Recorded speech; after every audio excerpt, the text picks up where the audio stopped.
636 CE, the Battle of al-Qadisiyyah, the fall of the Persian Empire and the rise of Islam. The Battle of al-Qadisiyyah, was a monumental military clash that shaped the future of the Middle East and Central Asia. Fought in the year 636 CE between the forces of the Rashidun Caliphate and the Sassanid Persian Empire, the battle took place near the village of al-Qadisiyyah, south of present-day Iraq, near the Euphrates River and the city of Kufa. In just 4 days of intense fighting, the Muslim army under the command of Sa'd ibn Abi Waqqas secured a decisive victory over the numerically superior Persian forces. This victory marked the beginning of the collapse of the Sassanid Empire and opened the gateway for Islam to spread across Persia, modern-day Iran, and beyond. Political and strategic background. The decline of Sassanid Iraq. At the time, the Sassanid Empire was in a state of internal turmoil. The young emperor, Yazdegerd III, had only recently ascended the throne amidst a series of palace coups and succession crises. Decades of war with the Byzantine Empire had left Persia weakened both administratively and financially. As Muslim forces began advancing into Iraq and Western Persia, Yazdegerd appointed his most capable general, Rostam Farrokhzad, to halt the Muslim advance and defend the heartland of the empire. Khalid ibn al-Walid's initial raids. Before the Battle of al-Qadisiyyah, Muslim forces had already launched a series of successful raids under the command of Khalid ibn al-Walid, the Sword of Allah. He captured strategic towns such as al-Hira and Ain al-Tamr, striking fear into the heart of the Persian establishment. However, following Caliph Abu Bakr's orders, Khalid was reassigned to the Syrian front, and command of the Iraqi campaign was handed over to Sa'd ibn Abi Waqqas, a senior companion of Prophet Muhammad sallallahu alaihi wasallam. Caliph Umar's directive. Upon becoming caliph, Umar ibn al-Khattab reorganized the Muslim military campaign to focus on confronting the two superpowers of the time, Byzantine and Persia. Before the great battle, he sent a powerful spiritual guidance to General Sa'd ibn Abi Waqqas.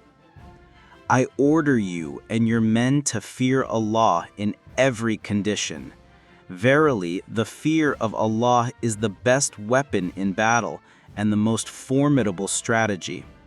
You must be more vigilant in avoiding sin than in defeating your enemies, for sins are more feared upon us than our enemies.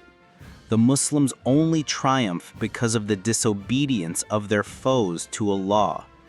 If we equal them in sin, they will outmatch us in strength. This spiritual doctrine became the moral backbone of the Muslim army, especially in the face of a numerically superior opponent. Final diplomacy and preparations. Sa'd ibn Abi Waqqas positioned his troops at Qadisiyyah, choosing a location with strategic access to water and supply routes. Before launching the attack, he sent envoys, Rabi' ibn Amir, Mughira ibn Shu'bah, and al-Muthanna ibn Haritha, to offer the Persians 3 options: embrace Islam, remain in their religion and pay the jizya, tax for protection, or war. The Muslim envoys, known for their eloquence and deep piety, were rejected and mocked by the Persian commanders. General Rostam saw no need to negotiate with what he considered a desert tribe. Thus, war became inevitable. Army composition. Muslim army, approximately 30,000 to 35,000 troops.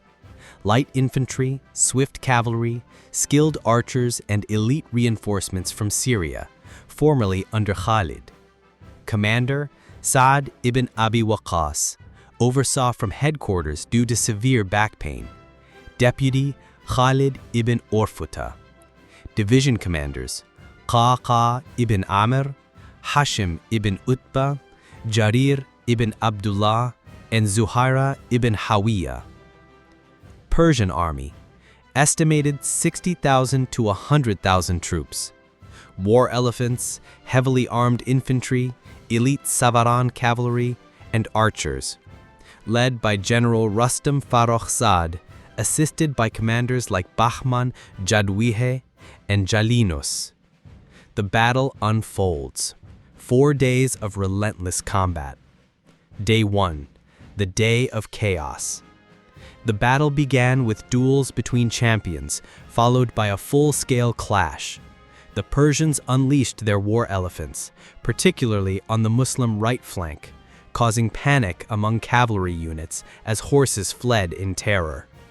Despite this, the Muslim center held firm thanks to Qaqa ibn Amr's tactical leadership. Reinforcements from Syria helped stabilize the line. The day ended with heavy losses on both sides and was later called Yawm al-Arma, the Day of Disorder.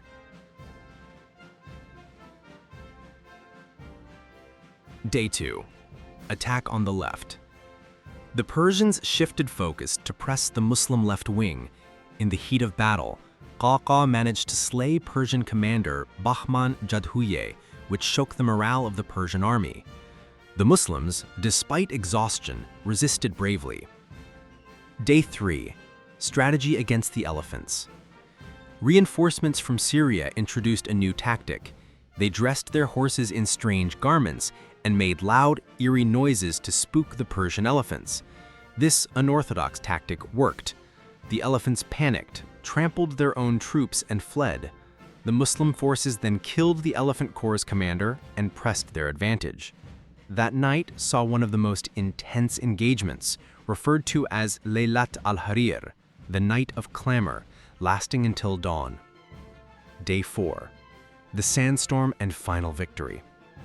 At daybreak, a violent sandstorm blew directly into the Persian ranks, disorienting their soldiers. The Muslims took advantage of the moment, launching volleys of arrows and spear attacks on the disarranged center. Rostam attempted to flee by diving into the Euphrates. He was spotted by Hilal ibn Ulafa, who captured and beheaded him. Hilal then raised Rostam's severed head and shouted, "By the Lord of the Kaaba, I, Hilal ibn Ulafa, have killed Rostam." Seeing their commander dead, the Persian troops fell into complete panic. Many fled, were killed, or surrendered. Only a handful survived, and some embraced Islam. Aftermath: the march to Ctesiphon. Following the crushing victory at al-Qadisiyyah, the Muslim forces advanced quickly toward Ctesiphon, Madain, the imperial capital. Yezdegerd III fled eastward, leaving the city and its opulent palaces vulnerable. The Muslims entered the city and took immense spoils of war: jewels, gold, imperial rugs, and the legendary royal standard of Persia. From there, Muslim armies continued eastward, winning battles at Jalula, Nahavand, 642 CE, and eventually extinguishing the Sassanid Empire. Casualties and war booty. Tens of thousands of Persians were killed in the battle. The Muslim side also suffered significant losses, including the martyrdom of Abdullah ibn Maktum, the blind companion of the Prophet and one of Islam's first muezzins. He died as a banner-bearer in the front line. The spoils of Qadisiyyah became one of the largest in early Islamic history. They were redistributed according to Islamic principles, and the wealth helped fund state development, pay soldiers, and finance further campaigns. Conclusion: a civilizational turning point. The Battle of al-Qadisiyyah was not just a military triumph, it was a civilizational transformation. It ended centuries of Zoroastrian imperial rule and brought Persia into the Islamic fold. Within a generation, Arabic replaced Pahlavi as the elite language, and Iran became a major center of Islamic scholarship. In time, they produced giants such as Imam Bukhari, Imam Muslim, al-Khwarizmi, and Avicenna, Ibn Sina. Qadisiyyah stands as a testament to faith, discipline, and strategic brilliance. It shows that great empires fall not just due to external pressure, but from within, through spiritual decay, corruption, and complacency.